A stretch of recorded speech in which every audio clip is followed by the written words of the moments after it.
Hi everybody, it's Mike Moody with Moody's Way. Just want to give you a quick tour of what's gonna be the next project. We actually just started stripping it down today. It's a 22-foot center console angler. I've personally owned it for 4 or 5 years now, I believe, and I've already put a new trailer underneath of it. There is a little bit of fiberglass work, and it's been sitting for about a year, but it's needed some fiberglass work and some stuff done to it just to update it.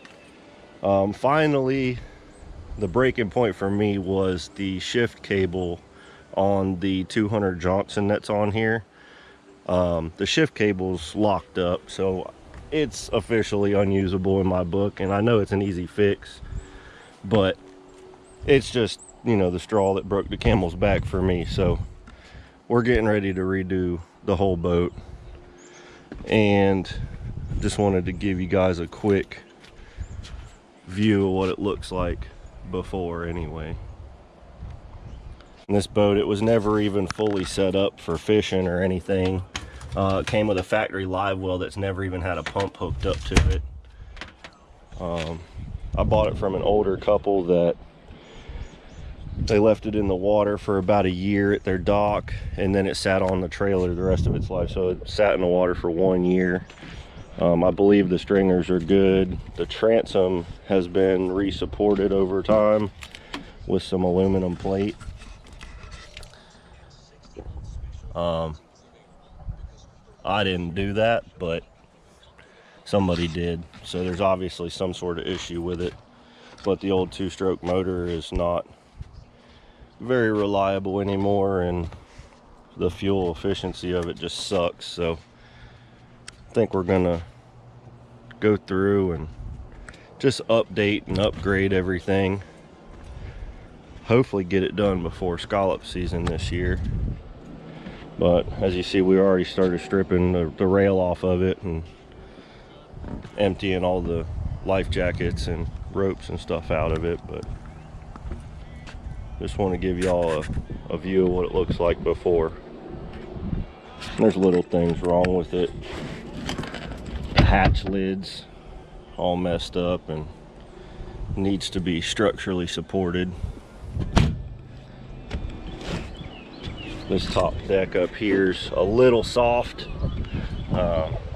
I like to throw cast nets and set anchors standing up off of that, and it's sketchy when you're out there in the waves. But somebody had roll goods carpet in on the floor, and there's actually residue left over from the glue.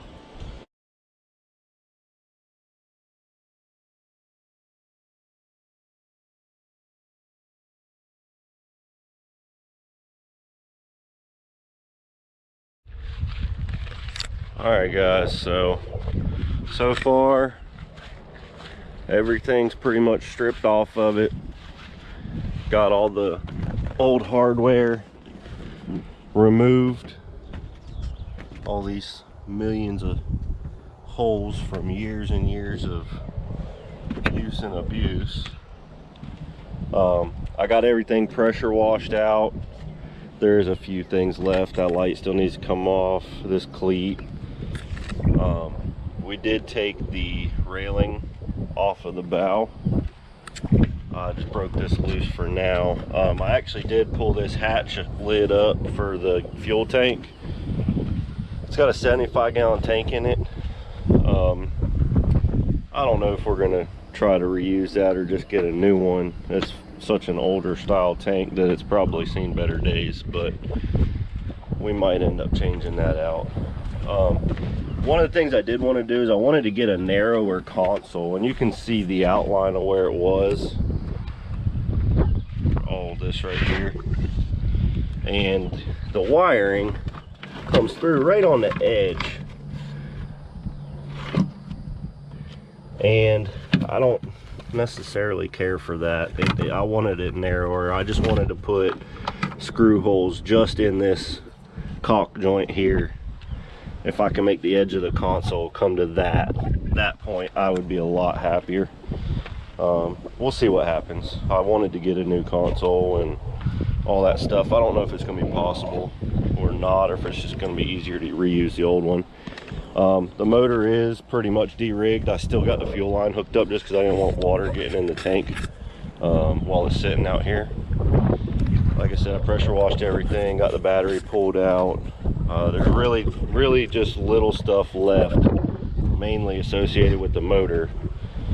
And I'm trying to sell the motor, and I figured some people might want to hear it run before I pull it off the boat, and it's easier to run on the boat. So we're gonna leave it on there a few more days, and if it doesn't sell in a few more days, I'll just build a motor stand real quick out of some angle iron or some 2x something material, wood material, and mount it on that. And at that point, I don't care if people hear it run or not.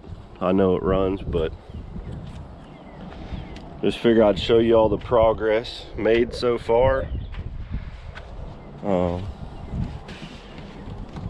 Like I said, there's all kind of issues. The hatch lids all need to be gone through, and we're gonna dig into the transom and check on some of the stringers and stuff like that along the way. And I'm not sure quite yet the plan of attack. I got to get with the fiberglass guy on it and find out, but I believe we're going to end up cutting it here, and we might be removing from here back floor and everything. This bait tank that's down here, I don't need it, don't want it, and I'm thinking about enclosing the transom, doing a swim platform. So all this would be gone, and would just kind of follow this line all the way to about here, and then do a nice big built-in bait tank back here, and all your batteries and stuff would be in compartments on either side of it, is what I'm thinking of doing. Again, guys, this is a 93 22-foot Angler center console. It was basically all original. The motor was replaced a few years. I think the motor was a year or two newer than the hull, but it was not original to the boat. So everything needs to be touched on this boat, and if we're going to do it, we kind of go big or go home is our way of looking at things. But I am going to put it on the old aluminum trailer that I have that it came with, and that way if it does get gel coat dripped on it, or paint overspray, or you know, any kind of resin or anything like that from the work being done, it's not going to break my heart. This trailer's in really good shape. I paid a lot of money for it, and I don't want to mess it up quite yet. But that's the update for now. Stay tuned. Please don't forget to hit the like button, subscribe. We're trying to get to 1,000 subscribers.